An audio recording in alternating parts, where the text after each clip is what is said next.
Hello student, good morning.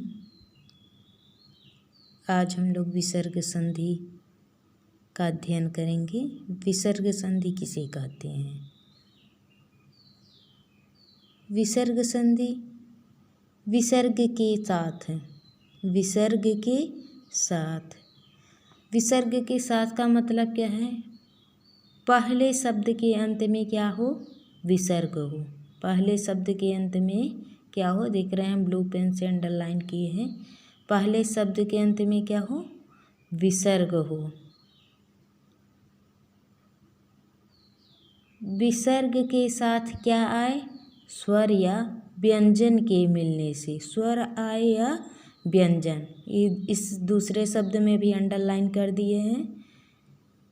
पहला शब्द क्या हो? स्वर हो या व्यंजन हो। उनके मिलने से जो परिवर्तन होता है उसे विसर्ग संधि कहते हैं।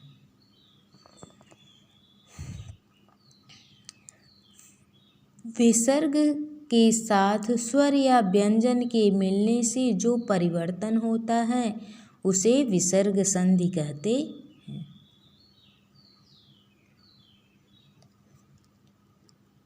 अब हम देखते हैं क कि विसर्ग का क्या परिवर्तन होता है। किस स्वर के मिलने पर विसर्ग में क्या परिवर्तन हो जाता है। फर्स्ट है यदि विसर्ग के बाद, यदि विसर्ग के बाद च छ स आए तो।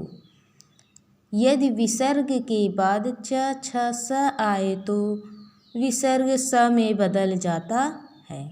कह रहे हैं कि पहले शब्द के अंत में क्या हो? विसर्ग हो और दूसरे शब्द के आरंभ में कौन से शब्द आ जाए? पहला वर्ड क्या हो जाए? च या छ या स।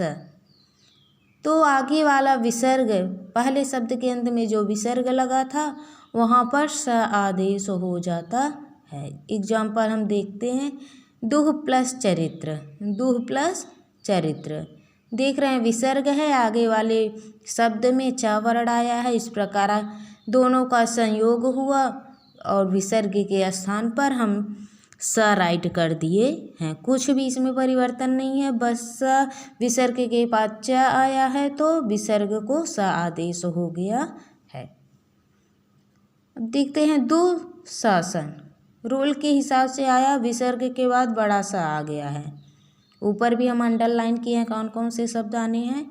विसर्ग के बाद क्या आया है? स आया। कह रहे हैं कि अगर विसर्ग के बाद च छ सा आ जाता है तो विसर्ग क्या हो जाएगा? बड़ा वाला स, आधा बड़ा सा हो जाएगा विसर्ग।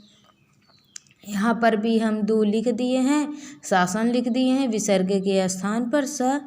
यहाँ पर हम विसर्ग के स्थान पर क्या कर दिए हैं? दुशासन। विसर्ग के स्थान पे स लिख दिए, हो गया दुशासन। नेक्स्ट एग्जाम्पल देखते हैं। निह प्लस छ, निह प्लस छ। विसर्ग के अंत में क्या आया है? पहले शब्द के अंत में क्या आया? विसर्ग, अंडरलाइन किया गया है। फिर क्या आया है? छल, छ। कह रहे हैं विसर्ग के बाद च छ स, कोई भी शब्द एक भी आ जाए तो वहाँ पर विसर्ग को स आदेश हो जाएगा। तो हम निह लिख दिए हैं, निह लिख दिए, छल लिख दिए और विसर्ग के स्थान पे बीच में क्या कर दिए हैं? स लिख दिए हैं। अब नेक्स्ट रूल समझते हैं हम। बस इसमें इतना याद रखना है हमको, विसर्ग के बाद च छ स आ जा रहा है, चाहे छ आ जाए, चाहे छ आ जाए, चाहे स आदेश हो जाए, स हो जाए, वहाँ पर हमको विसर्ग के स्थान पर बड़ा वाला स आधा लिख देना है। ओके, अब हम सेकेंड देखते हैं। यदि विसर्ग के बाद, यदि विसर्ग के बाद, विसर्ग है सामने, यदि विसर्ग के बाद क्या आए? त आए या स आए। आगे विसर्ग आया है, उसके बाद क्या आया है? तेज में त आ गया है और नीचे वाले शब्द में स आया। कह रहे हैं त या स आए तो विसर्ग स में बदल जाता है। विसर्ग के बाद विसर्ग आया हो, उसके बाद त आ गया हो, उसके बाद स आया हो तो विसर्ग को छोटा सा सरौता वाला सा आदेश हो जाएगा। यहाँ पर हम देख रहे हैं, ने लिख दिए हैं, तेज लिख दिए हैं, विसर्ग के स्थान पर छोटा वाला सा लगा दिए हैं। फिर यहाँ पर भी हम देखते हैं निसंकोच, विसर्ग के बाद स आया है रूल के हिसाब से, तो यहाँ पर हम नी लिखे, संकोच लिखे, बस विसर्ग के स्थान पर छोटा सा लिख दिए। और एग्जाम्पल देखते हैं, मनताप, मनताप, तो विसर्ग आया है पहले शब्द के अंत में हम देख रहे हैं, और उसके दूसरे शब्द के आरंभ में ता आया है। ता और सा आना है, तो ता और सा आया है, विसर्ग के बाद ता आ गया है, मन लिख दिए, ताप लिख दिए, बीच में विसर्ग के स्थान पे विसर्ग न लगाकर हम क्या कर दिए हैं, स लिख दिए हैं। नेक्स्ट देखते हैं, यदि विसर्ग के बाद, यदि विसर्ग के बाद का ठ फ आया हो तो विसर्ग स में, खटकोड़ वाले स में बदल जाता है।